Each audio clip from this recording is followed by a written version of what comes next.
வணக்கம். நம்ம தமிழ்நாட்டில் ஒரு புதுமையான கலாச்சாரம் உருவாகிருக்குது. அது என்னன்னா, இலவு வீடு விழுந்துச்சுன்னா, ஏதாவது ஒரு துக்க வீடா இருந்தா, சம்பந்தப்பட்டவங்கள சொந்தக்காரங்க, நண்பர்கள், உறவினர்கள், முக்கியமானவங்க, தெரிஞ்சவங்கலாம் ஓடோடி வந்து கூட நின்னு எல்லா காரியத்தையும் பார்ப்பாங்க, ஆறுதல் சொல்லுவாங்க, ஒரு ஹெல்ப் பண்ணுவாங்க. அப்படி யாராவது வராம இருந்தாங்கன்னா, அவங்க மேல ஒரு பெரிய மனத்தாங்கல் ஏற்படும். எப்பேர்ப்பட்ட பகையோடு இருந்தாலும், ஒரு தற்காலிக கோவமா இருந்தாலும், இந்த சமயத்தில பார்க்க மாட்டாங்க, ஓடி வந்துருவாங்க. ஆனா, கல்யாணத்துக்கு மட்டும் தான் கூப்பிட்டா மட்டும் தான் வருவாங்க. இந்த விஷயத்துக்கெல்லாம் கூப்பிடலனா கூட வந்துரணும்.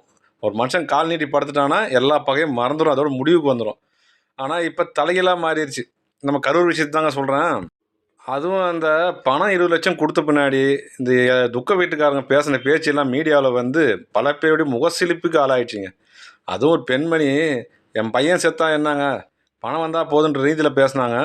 அதுவும் என்ன அவன் விசை ஐயா தான் வரணும் அகமகிழ்ந்து வேற கூவுறாரு. இன்னொரு வாலிபர் வந்து, "எங்க தம்பி போனா என்ன? அடுத்த மீட்டிங் போடுங்க நாங்க வரேன்." அப்படின்னெல்லாம் சொல்றாங்க. இதெல்லாம் பார்த்துட்டு வெகுஜன மக்களுக்கு அதிர்ச்சி அடைஞ்சுட்டாங்க. இன்னும் கூட சில பேர் இத வந்து வேற விதமா நகைச்சுவையாவா கூட சொன்னாங்க. இந்த கூட்டத்துக்கு போய் உயிர் பிழைச்சு நல்லபடியா வந்தாங்க பார்த்தீங்களா, அவங்களலாம் அந்த குடும்பத்தார் திட்டினாங்களாம். "ஏன்டா ஓரமா நின்ன? நடுவுல போய் நிக்கக்கூடாதான்னு." அந்த அளவுக்கு தமிழ்நாடு மாறிப்போச்சு. இதுக்கு என்ன காரணம்னா, கள நிலவரப்படி கிரவுண்ட் மட்டத்தில கரூர், நாமக்கல் எல்லாம் நடுத்தர குடும்பங்கள்லாம் வந்து கடன் தொல்லை தாங்க முடியாத, வாழ்வாதாரம் இல்லாம, கிட்னி வித்து பொழைக்கிற அளவுக்கு பல குடும்பங்கள் இருக்கு. அதனால தான் இந்த மாரி கூத்தெல்லாம் நடக்குது. இந்த கரூர் மாவட்டத்தில 41 பேர் இறந்ததுல 27 பேர் அந்த மாவட்டத்துக்குள்ளேயே இருக்கிறாங்க. அதில எல்லாருமே இப்படி இல்லைங்க. யாரும் எதிர்பார்க்காத அளவுக்கு மிகச்சிறந்த ஒரு பெண் வந்து தன்னுடைய தன்மான உணர்ச்சி வெளிப்படுத்திக்கிறாங்க. கோடங்கிப்பட்டி சேர்ந்த ரமேஷ்னு ஒருத்தர் 32 வயசு. இந்த கூட்டத்தில இறந்துட்டார். அவருடைய மனைவி சங்கவி. ஒரு இளம் பெண் தான். அவருடைய இழப்பு யாராலும் ஈடுகட்ட முடியாது. ரொம்பவும் வருத்தமா இருந்த அவர, விஜய் அவர்கள் வந்து வீடியோ கால்ல பேசி சமாதானப்படுத்தினாராம். இந்த மாரி நான் நேர்ல வந்து ஆறுதல் சொல்றேன்னனால, அவரு குடுத்த ரூ. 20,00,000 வாங்கியிருக்கிறாங்க. ஆனா, திருப்பி அவங்க கட்சி ஆட்கள் வந்து பணம் வாங்குன பின்னாடி, உங்கள எல்லாம் அங்க கூப்புடுறாங்க, அங்க வந்தா அங்க ஆறுதல் சொல்லுவாரான்னு சொன்னாங்களாம். இதனால கோவிச்சுக்கிட்டு அவருக்கு ரொம்ப கோவம் வந்துட்டுருக்குது. அவரு இங்க வர்றத தானே சொன்னாருன்னு சொல்லிட்டு, பணத்த திருப்பி அனுப்பிச்சுக்கிறாங்க. ரூ. 20,00,000 திருப்பி அனுப்பணும்னா பெரிய விஷயம் தான். ஏன்னா, அவர் பெரிய கோடீஸ்வரி இல்ல. ரொம்ப சாதாரண குடும்பத்த சேர்ந்தவங்க. அதனால என்ன பண்ணிக்கிறாங்க கட்சிக்காரங்க, அவருடைய தங்கை வீட்டுக்காரர், சொந்தக்காரர் 3 பேர கூட்டு போயிடுறாங்க. அவருக்கு இன்னும் மன உளைச்சல் ஏற்படுத்தியிருக்குது.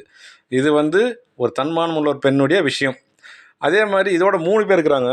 இந்த ஏலூரை சேர்ந்த பிரித்திக்னு ஒரு சிறுவன் 10 வயசு சிறுவன், அரவாக்குறிச்சி அஜித்தான்னு ஒரு பொண்ணு 21 வயசு, பசுபதிபாளையம் வடிவேலு 54 வயசு. இந்த 3 குடும்பமே போலைங்களாம். அவங்களுக்கு இது பிடிக்கல. இது மாரிலாம் பழக்கமே இல்ல, தப்புன்னு சொல்லிட்டாங்களாம். இந்த மாரியும் தன்மானம் பார்க்குறவங்கிறாங்க. இன்னொருத்தர் அதே கரூர் மாவட்டத்தில கந்தசாமின்னு ஒருத்தர் இருக்கிறார். அவருடைய மகன் வந்து மோகன். ஒரு 20 வயசு பையன், 19 வயசு பையன். அவர் இறந்துருக்கிறாருங்க. அவர வந்து லிஸ்ட்ல விட்டுட்டுருக்காங்க. சென்னை கூட்டு போறதுக்கு. 20,00,000லாம் குடுத்துட்டாங்க. சென்னை கூட்டும்போது மறந்துட்டுருக்காங்க. இத கேள்விப்பட்ட அவருக்கு வந்து ரொம்ப வருத்தமாயி போச்சு. அங்க தான் ஸ்பெஷல் ஆறுதல் குடுப்பாரோ, இன்னும் கொஞ்சம் எதனா மருந்து குடுப்பாங்களோன்னு நெனச்சுன்னு, வேகமா போயிட்டு உள்ள நுழையறதுக்கு ரொம்ப ட்ரை பண்ணிக்கிறாரு. அவரு பவுன்சர்ஸ் வந்து எந்த அடையாள அட்டையும் இல்லாம உள்ள சேத்தல. வெளியே சோகமா உட்காந்துருந்தாராம். அங்க எதனா குடுப்பாங்கன்னு எக்ஸ்ட்ரா குடுப்பாங்கன்னு போனாரா என்னன்னு தெரியல. இப்படிப்பட்ட ஆட்களும் இருக்கிறாங்க. நான் இந்த வீடியோ போடுறதுக்கு முக்கியமான ஒரு காரணம்னா, திருப்பூர் மாவட்டத்தை சேர்ந்த ஒரு வாலிபர் வந்து தன்னுடைய அம்மாவ கரூர் மீட்டிங் கூட்டு வந்துக்கிறாரு. கூட்ட நெரிசல்ல முதுகெலும்பு உடைஞ்சு அந்த அம்மா உயிருக்கு போராடிங்கிறாங்க. இவருக்கு வைத்தியம் பார்க்க காசு கிடையாது. அதனால சென்னையில மாமல்லபுரத்தில கூட்டம் இந்த மாரி மீட்டிங் நடக்கிறத கேள்விப்பட்டு ரூ. 2,000 கடன் வாங்கி போயிருக்கிறாருங்க அந்த மீட்டிங்க்கு. அங்க போய் இவரால உள்ள நுழைய முடியல. விஜய் கிட்ட என்ன ஹெல்ப் கேட்கலாம். ஏன்னா உயிருக்கு போராடுறாங்க. இவங்களால வாழ்றதே பெரிய கஷ்டமான நடுத்தர குடும்பம் சேர்ந்தவங்க. வைத்தியமும் பார்க்க முடியாது. அதனால இவங்களுக்கு தான் முதல்ல பண உதவி கிடைச்சிருக்கணும். துரதிர்ஷ்டவசமா அரசோ, தனியார்களோ, மாநில அரசோ, மத்திய அரசோ, விஜயோ யாருமே இவங்களுக்கு உதவ காணோம். இதுதான் பெரிய சோகம். இவர மாரி 150 குடும்பத்து மேல அந்த மாரி பாதிக்கப்பட்டிருக்கு. அங்க போய் உயிருக்கு போராடுறவங்க, இன்னும் உடம்பு சரியில்லாம பாதிக்கப்படுறவங்க. அவங்க மருத்துவ சிகிச்சைக்கும் பணம் இல்ல, குடும்பம் நடத்த பணம் இருக்காது. அவங்களுக்கு தான் உதவி பண்ணியிருக்கணும். அது என்னமோ நம்ம சமூகத்தில இதெல்லாம் வசதியா மறந்துடுறாங்க. அப்புறம் முன்ன சொன்ன மாரி ஒரு புதிய கலாச்சாரம்.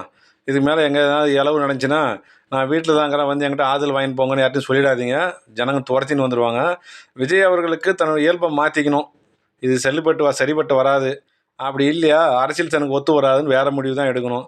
தொடர்ந்து தவறுக்கு மேல தவறு செய்யக்கூடாது. சரி, இது பிடிச்சிருந்தா லைக் பண்ணுங்க, ஷேர் பண்ணுங்க, கமெண்ட் பண்ணுங்க. முக்கியமா சப்ஸ்கிரைப் பண்ணுங்க. நன்றி, வணக்கம்.